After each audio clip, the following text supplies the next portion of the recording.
তোমার কাপড়গুলো দেখবো, তারাও উলঙ্গ।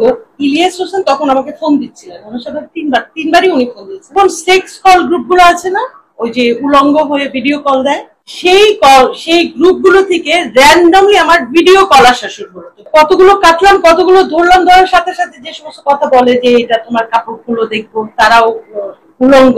তা আমি তো ভয়ে মানে একবার আমার ফোনও ইভেন হাত থেকে পড়ে গেছে। তারপর আবার একটু সময় লাগলো, পরে আমি দেখলাম যে এটা একটা সংঘবদ্ধ চক্রকে আমার নাম্বার গুলো দিয়ে দেয়া হয়েছে, বুঝতে পারলাম। ইলিয়াস হোসেন তখন আমাকে ফোন দিচ্ছিলেন, আমার সাথে তিনবারই উনি ফোন দিয়েছেন।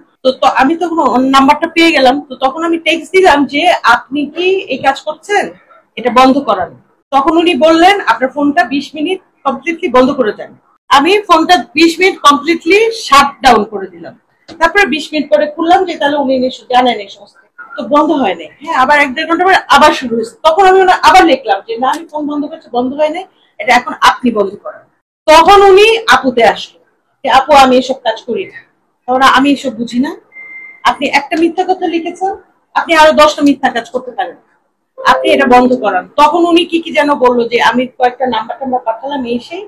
তারপরে সারা রাত ওইভাবেই গেছে। পরের দিনও দেখি থামে না।